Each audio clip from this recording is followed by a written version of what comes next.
வணக்கங்க. என் பேர் சரவணன். வெள்ளாங்கோயிலேருந்து வர்றேங்க. கோபிச்செட்டிப்பாளையம்.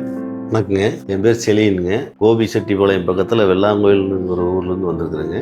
எங்கள் மாப்பிள்ளைங்க போன மாதம் ராயல் கேரில் வந்து ஹெல்த் செக்அப் பண்ணலான்ட்டு வந்தாங்க. வந்து பார்க்கும்போது கொஞ்சம் எக்கோலையும் டிஎம்டிலையும் கொஞ்சம் வேரியன்ட் இருக்குது, ஆன்ஜியோ பண்ணி பார்த்துக்கிறது நல்லதுன்னு சொல்லிட்டு டாக்டர் சொக்கலிங்கம் சார் சொல்லியிருந்தாருங்க. ஒரு 15 நாளுக்கு மாத்திரை மருந்து எழுதி கொடுத்துருந்தாருங்க. ஆன்ஜியோக்கு வர வரைக்கும் இந்த மாத்திரை மருந்தெல்லாம் சாப்பிடுங்க, சாப்பிட்டு வந்து ஏன்ஜியோ பண்ணிவிட்டு அப்புறம் என்னென்னு பார்த்துக்கலாங்கன்னு சொல்லியிருந்தாருங்க. ஒரு 10 நாள் கழிச்சு நாங்கள் மறுபடியும் வந்தேங்க. வந்து ஏன்ஜியோ பண்ணதில் 3 பிளாக்கும் ஒரு வால்வில் ரத்த கசிவு இருக்குதுங்க அப்படின்னு சொல்லிட்டு சொக்கலிங்கம் சார் சொன்னார். சொல்லிவிட்டு சர்ஜன் வந்து கிருஷ்ணா கிஷோர் சாருங்க, போய் நீங்கள் பாருங்கள், பார்த்துட்டு அவர் என்னென்னு உங்களுக்கு எல்லா விளக்கமும் சொல்லுவாருன்னு சொன்னாருங்க. அப்போ நாங்கள் போய் கேட்டோங்க சார்கிட்ட, சார் எங்களுக்கு ஸ்டண்டுக்கு இது வச்சுக்கலாங்களா இல்லை ஓப்பன் தான் பண்ணணுமான்னு எங்களுக்கு ஒரு சந்தேகம் இருக்குதுங்க சார். எல்லாருமே ஓப்பன் சர்ஜரின்னா பயப்படுறாங்க எங்கள் சொந்த பக்கத்தில், அதனால் பண்ணலாமா வேணாமான்னு எங்களுக்கு பயமாக இருக்குது சார் ஓப்பன் சர்ஜரிக்கு அப்படின்னு சொல்லிட்டு கேட்டேங்க. கேட்கும்போது அவர் வந்து நீங்கள் பயப்படாதீங்க, இது வந்து பிளாக் ஒரு 80% மேலே இருக்கிறதுனால எப்போ வேணாலும் எது வேணாலும் நடக்கலாம், நீங்கள் ஸ்டண்ட் வைக்கிறதோட ஓப்பன் ஹார்ட் சர்ஜரி தான் பெஸ்ட்டு, நீங்கள் இந்த ஹாஸ்பிட்டலில் நாங்கள் 100% கேரண்டி கொடுக்குறோன்னு சொல்லிட்டு சார் சொன்னாருங்க.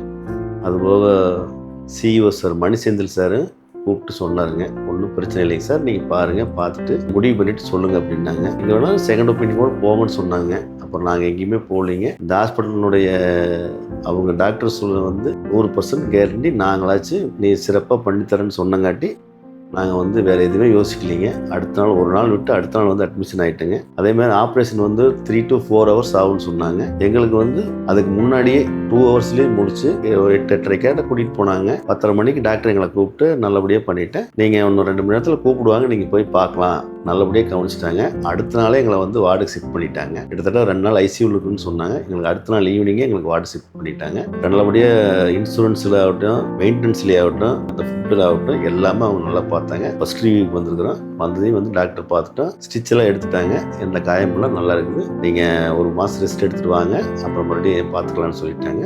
ரெகுலர் ஒர்க்கு லைட்டாக செய்ய சொல்லியிருக்கிறாங்க. எங்களுக்கு இப்போது திருப்தியாக இருக்குதுங்க, நல்லா இருக்குதுங்க. நன்றி.